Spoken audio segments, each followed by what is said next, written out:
Čau visiem! Mani sauc Helēna, esmu 2 bērnu mamma un Bunny Bee Kids veidotāja. Šodien izlēmu ielikt savu pirmo video YouTube, kas būs mans dzemdību stāsts ar manu vecāko meitu, kurai nu jau ir 6 gadi.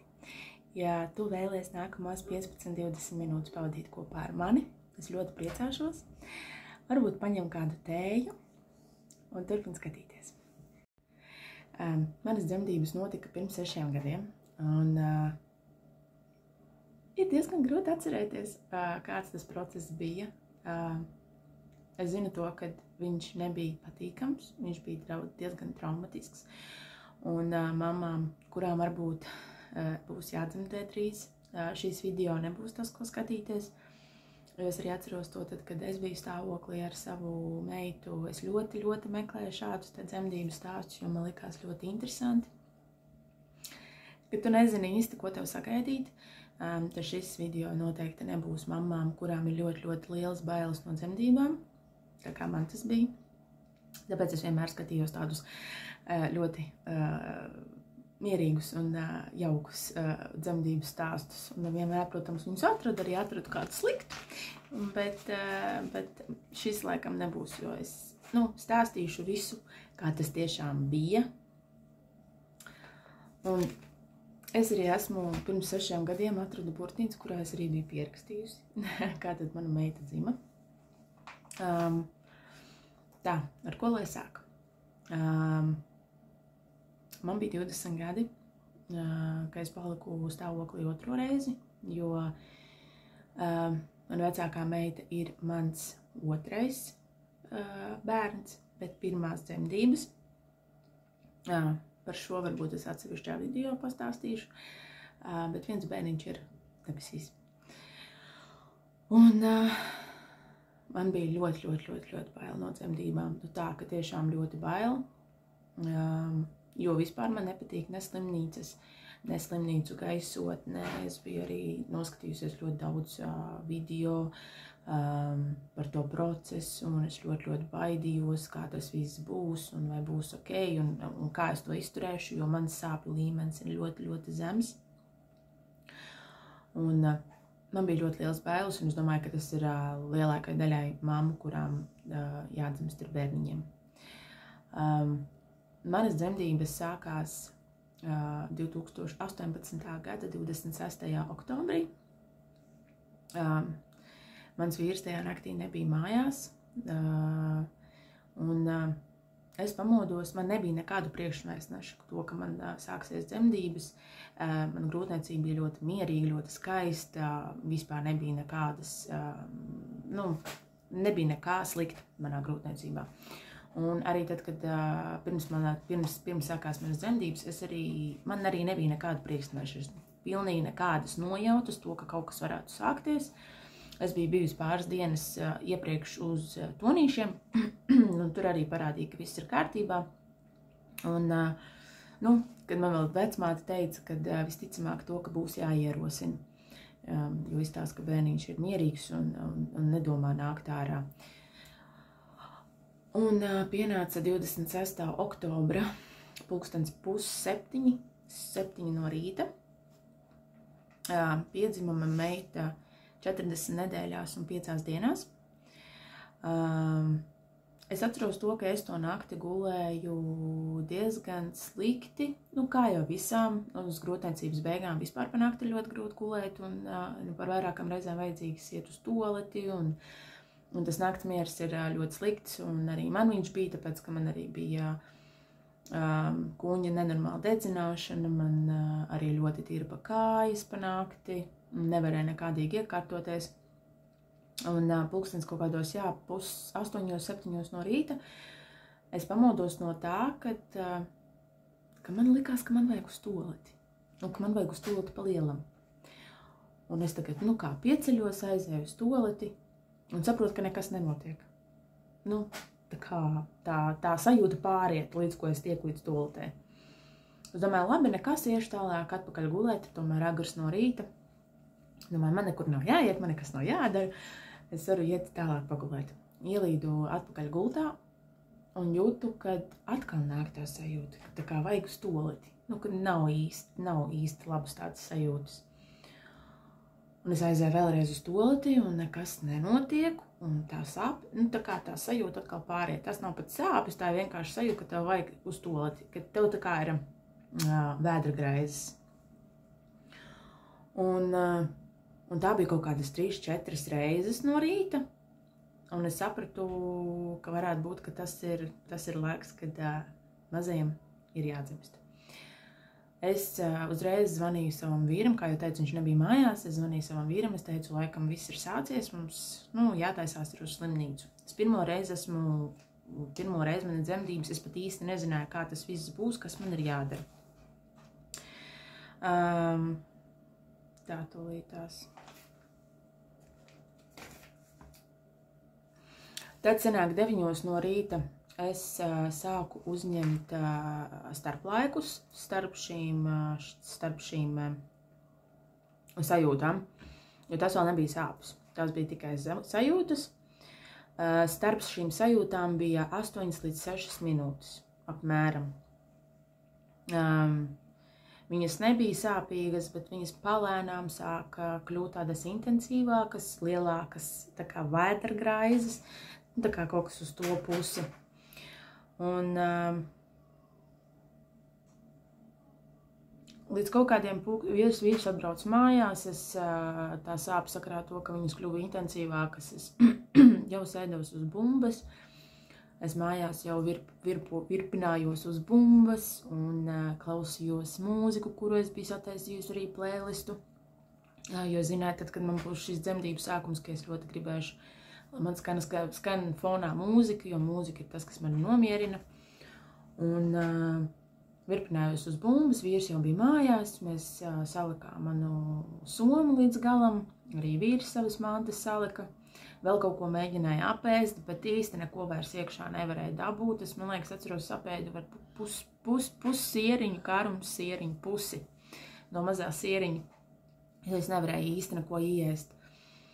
Un ap 1:00, kā es rakstu šeit savā kladītē, ap 1:00 mēs zvanījām vīra krustāvam, lai brauc mums pakaļ un aizved uz dzemdību namu, jo mums pašiem tajā laikā nebija mašīnas, mēs bijām vēl jauni gurķi, man bija 20, vīram bija 23, mums nebija īsti ne mašīnas, ne mums bija tiesības, mums nekā nebija, tāpēc mums bija jāzvan un jāsaka, lai kāds mūs aizved uz slimnīcu. Pazvanījām krustāvam, viņš atbrauca. Es atceros, ka tad gan, kad mēs iekāpām mašīnā, ka tas ceļš, mēs dzīvojām Maskavas Forštatē un dzemdēju es dzemdību namā. Un līdz tam dzemdību namam mums vēl bija jāiebrauc veikalā, jānopērk ūdens, jo mēs nebijām to sagatavojuši. Un es atceros, tas posms gan man bija ļoti, ļoti smags, jo es biju paņēmusi vēl savu spilvenu līdzi, un tajā mašīnā es atceros, ka vīrs izkāpa ārā, aizgāja uz veikalu, paliku mašīnā, un es to spilvenu nenormāli spiedu, jo man ļoti, ļoti sāpē. Man jau bija jau tajos 1:30, jo man bija tas, ka man ļoti, ļoti sāp, un kad man ir pēc iespējas ātrāk jānokļūst tajā slimnīcā. Vēl kas bija visā tajā momentā, kopš tiem kaut kādiem 9 no rīta, man palēnām sāk atdalīties gļotu korķis. Viņš man atdalījās, viņš nebija tā, kad es esmu arī dzirdēju dzemdības stāvis, ka vienkārši tas gļotu korķis izklīt. Man viņš bija palēnām, viņš man nāca ārā palēnām. Un tad es atceros, ka mēs aizbraucām uz to dzemdību namu. Es biju uzskaitē pie dzemdību nama uzņemšanas vecākās vecmātes, pie vadītājas. Un es viņai jau biju pirms tam zvanījusi, teikusi, kāds ir man sajūts, vēl kaut ko. Viņa arī man teica, lai es braucu, apskatīsimies, ja nekas nebūs, tad laidīs man atpakaļ uz mājām. Bet es jau zināju to, ka tas nebūs tik es jau zināju, ka tas nenotiks tik ātri, ka jebkurā gadījumā būs ilgs šis process. Iestājoties dzemdību namā, man pārbaudīja, stūd pastīšos, mani pārbaudīja un man bija tikai 3 centimetru atvērums. Bet viņi nosprieda to, kad paturēs tomēr mani un nelaidīs uz mājām, un starplēks starp kontrakcijām bija 3-4 minūtes apmēram. Tad mūs ieveda liftā, uzveda augšā uz jau dzemdību zāli. Es nebiju dzemdību nodaļā, tur, kur mani aizveda, tur es arī dzemdēju pašā sākumā. Tad mūs uzveda augšā, te jau bija kaut kādi pulkstens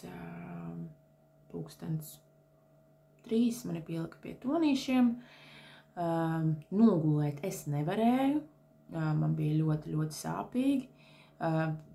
Bet sakarā to, ka man ir ļoti zems sāpu līmenis, man vispār likās, ka es tur mirstu nost, teikšu godīgi. Tad man atnāca pārbaudi ap 4:30 un vēl joprojām bija 3 cm atvērums, un nekas negāja uz priekšu, tikai manas sāpes auga. Un tad man izlēma to, kad man sāks laist vēnā to Pitocin, tā viņš laikam saucās, es nezinu, kā viņš saucās latviski. Kā viņi sāks, tā kā, lai tas process iet ātrāk. Un tad, tad sākās vislielākā elle. Tas bija kaut kas nenormāls. Šīs dzemdības bija man ļoti, ļoti traumatisks. Uzreiz saku, tas nebija tā, ka tas bija aizgāja, piedzemdēju un izgāja ārā. Nē, tas bija ļoti traumatiski, un tas man ir atstājis sekas vēl līdz šim, kaut gan man jau ir piedzimis arī otrs bērns. Bet tā lietiņa, tas, ka tas bija traumatiski, tas vēl joprojām ir palicis bišķiņ. Un tā, 6:00 es sapratu, ka es vairs nevaru izturēt, kad man ir pārāk sāpīgi. Es bļāvu pa visu to nodaļu, lai man dod epidurālo anestēziju. Tajā laikā epidurālā anestēzija vēl bija par maksu, un es vēl biju domājis mājās to, ka es viņu neņemšu, tāpēc, ka tā ir liela nauda, tie bija 280 €, ka mums tādas naudas nav, un mēs arī nebijām neko iekrājuši, un es biju domājis to, ka es piedzemdēšu pati. Bet līdz ar to, kad es vairs nevarēju izturēt šīs sāpes, es bļāvu pa visu to zāli, to, ka man vajag epidurālo, kad es nevaru vairāk. Tad pēc 15 minūtēm atnāca anesteziologs, iedeva man epidurālo anestēziju. Un briesmīgākais bija tas, kad sākumā epidurāla anestēzija nesāp. Tās mammas, kas varbūt baidās no epidurālās anestēzijas, salīdzinot ar sāpēm, kuras ir kontrakcijās, epidurālā nesāp. Tiešām man nesāpēja ne kripatas, kaut gan man sāpju līmenis ļoti zems. Man bija tajā momentā svarīgākais, lai man atņem šīs sāpes, lai man nesāp vairs. Un man iedeva to epidurālo, un es tā kā jūtu, ka man tā kā paliek vieglāk, bet pēc neilga brīža es pusķermeni jūtu, un pusķermeni es nejūtu. Un tas bija, man liekas, pats briesmīgākais to, ka tu jūti pusķermenim, ka pusķermenis sāp, un otrs pusķermenis nesāp. Un tad man vēlreiz pārbaudīja doktora atvērumu. Es to pastīšos, cik man bija atvērums.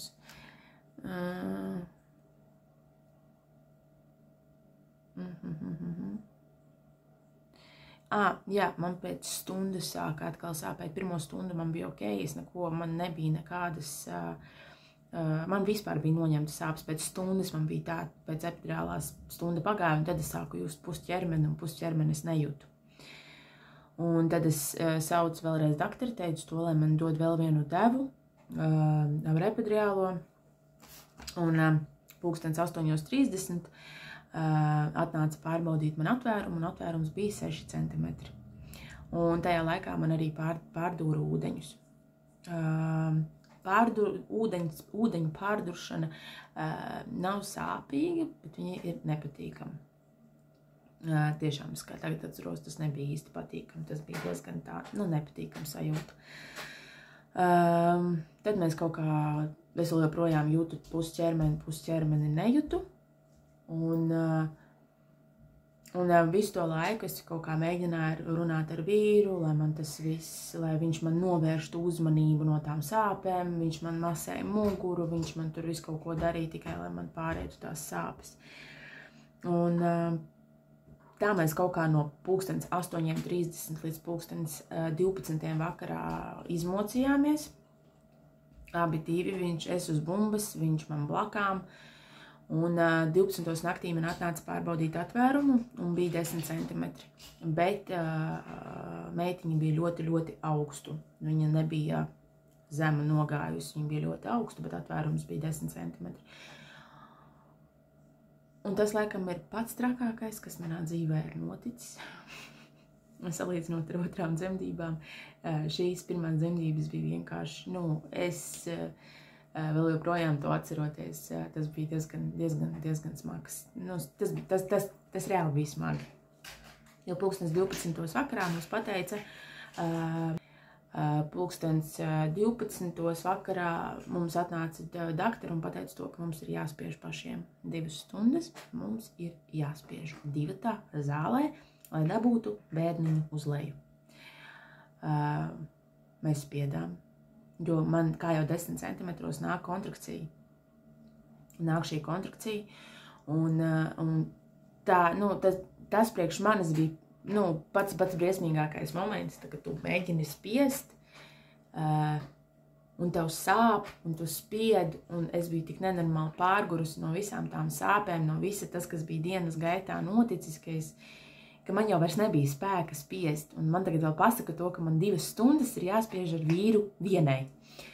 Un mēs ar vīru tur, kā nāk kontrakcija, tā es spiežu, un šīs 2 stundas es spiedu, bet ir jāatcerās, ka man ir epidriālais, un es īsti pat nesaprotu, kā man ir jāspiež, jo tomēr tas ir pirmais bērns, un es nezinu, kā tas ir jādara. Un mēs spiežam, un pienāk 12:00 un atnāk vecmāte ar visu personālu, kas tad man pieņem dzemdības. Un, ir jāsāks, spiest pa īstam. Tagad jau viss, tagad tas bebīts ir ārā jādabū. Un es spiedu. Man pat īsti tajā brīdī, es pat īsti neatceros. Tas man ir tāda melna bilde. Tās sāpes un tās izjūtas, kas bija. Es zinu to, ka tas spiediens, kas ir, tad, kad tev ir jāspiež, ir nenormāls. Viņš tiešām ir ļoti, ļoti nenormāls spiediens, ka tev vajag pa lielam, bet tas bija ļoti traki. Vienā brīdī es spiedu, daktere man, tur arī man ar personālu nebija diezgan labas sajūtas, jo daktere bija ļoti neiecietīga. Un es atceros, ka es spiedu, un viņa man teica, ka es spiežu nepareizi, ka man ir jāspiež tā, un es mēģinu spiest, un man nesanāk. Un vienā brīdī, es sakarā to, ka es vēl biju pie toņiem pieslēgta, mazajai sāka kristies sirdsdarbība. Un mums teica to, ka mums pēc iespējas ātrāk viņa ir jādabū ārā, jo, tas nav labi, ka bērnam krītas sirdsdarbība, viņš ir stresā. Un es atceros, ka es spiedu, un tajā brīdī, ka man pateica to, ka viņai krītās sirdsdarbība, ka es vienkārši sapratu, ka man ir jāspiež. Es nezinu kā, jo man tiešām ir epidriālais, un es īsti pat nejūtu, ko es tur lejā daru. Bet es spiedu, un vienā momentā viņi saprata, ka es nevaru viņu izspiest ārā pati. Es vienkārši nevaru, tāpēc, ka epidriālais, man liekas, man jau tajā brīdī bija 3 laikam. Jā, 3 dozes ieliktas, jā. Un viņi man teica, ka viņi man veiks to iegriezumu. Epizotomiju, tā laikam viņi sauc, es neatceros precīzo nosaukumu. Un viņi man veiks to iegriezumu, un tajā brīdī man jau bija pilnīgi vienalga, ko viņi dara ar manīm, jo es biju pārgurusi. Es atceros, kā tagad es egoistiski bļāvu, vienkārši dabūjiet viņu ārā, es vairs nevaru, man nav vairs spēka, es gribu, lai tas viss ātrāk beidzās. Un viņi veic to iegriezumu, un pagāja 2-3, man liekas, spiedieni, un viņi bija ārā. Viņi bija ārā, es kā tagad atceros, ka viņi man uzlika viņu uz krūtīm. Es neraudāju, es biju pārgurusi, es neraudāju, viņa uzlika man uz krūtīm, es vēl katēt atceros, es vēl teicu, mana mazā saulīte, kaut ko tādu, man liekas. Un sakrā to, ka viņiem bija tā sirdsdarbība kritusies, viņa diezgan ātri aiznes prom, bet pirms tam viņa man prasīja manam vīram. Mans vīrs ir šajā procesā bijis klāt visu laiku. Un es kā teikt atceros, ka viņam saka, vai jūs pārgriezīsiet nabas saiti, un mans vīrs bļauj man aiz muguras. Nē, es nevaru pārgriezt nabas saiti. Un es tikai iebļāvos, vai es varu.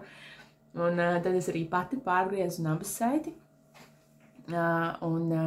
Un viņa sakrā to, ka viņai tieši tā sirdsdarbība tā kā bija jau, viņa bija tajā stresā, viņa aiznesa ātrāk no manis prom, viņa pat man uz vēdera nepaguva būt kaut kādas, man liekas, 5 vai 6 minūtes, pat mazāk. Un tad viņa bija jātiek galā ar mani. Un šis ir mans vistraumatiskākais, un tas tiešām ir traumatiskākais, ko es esmu piedzīvojusi, un dēļ šī momenta es arī otru bērnu nedzemdēju dzemdību namā. Atceramies, ka man bija ieliktas 3 epidurālās, bet viņiem bija tagad jāšuj ciet, tas griezums. Un es piedzemdēju placentu, tas bija ļoti vienkārši, es neko nejūtu, pilnīgi neko. Ja citi saka to, ka placentu piedzemdēt ir baigi sāpīgi, es nejūtu pilnīgi neko, bet tagad viņiem bija, man ir jāšuj.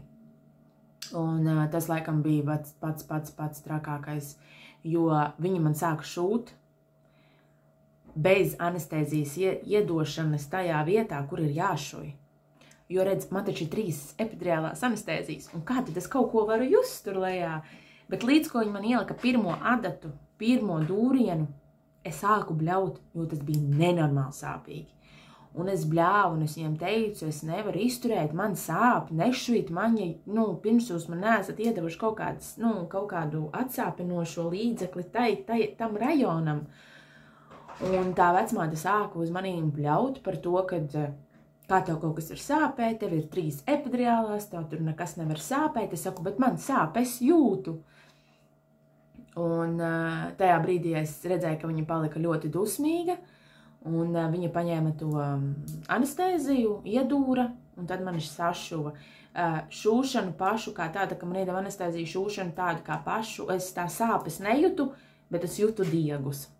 Un tas, laikam, ir arī viens no tādiem pretīgākajiem, ko tu vari sajust, ka tev šuj un tu jūti, kā tie diegi iet cauri. Piedodiet, ja tas ir grafiski, bet es teicu, ka šis nebūs viens no skaistākajiem dzemdību stāstiem, ka viņš tomēr ir tāds traumatisks un tā.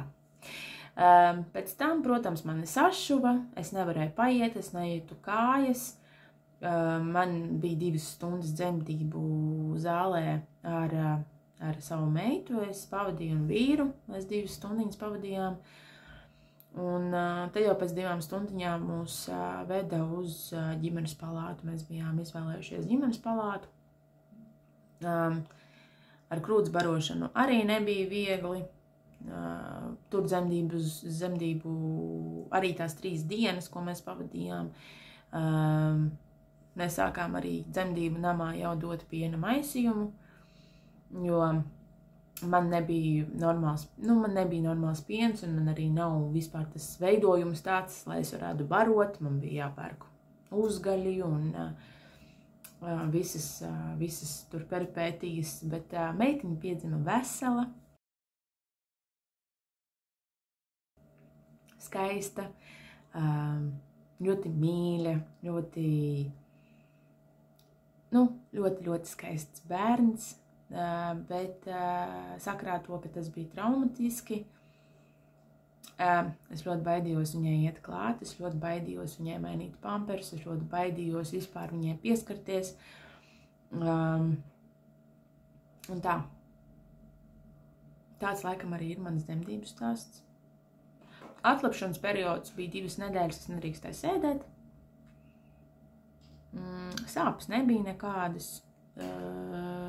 Pēc dzemdībām, man liekas, man bija tā, ka es saucu māsiņu un teicu, ka man vajag kaut kādas pretsāpju zāles, jo es jūtu to šūšanas vietu un tā, bet tā tas bija atlapšanas periods bija ļoti viegls, tiešām ļoti viegls, bet tas vispār tas process bija diezgan smags un nepatīkams.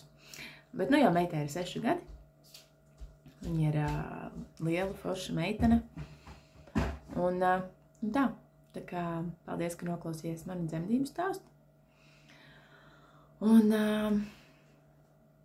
jā, ja tu vēlies, tad tu vari piesakot man Instagramā, kurā es atrādu savu ikdienu ar bērniem.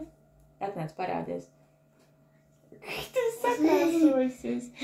Un jā, tā kā piesako man Instagramā, es būšu ļoti priecīga, jo tur es rādu savu ikdienu ar šiem abiem diviem ķipariem. Nākamo dzemdību stāstu ar savu dēlu es ielikšu pēc pāris dienām. Tā kā tā kaut kā. Atā.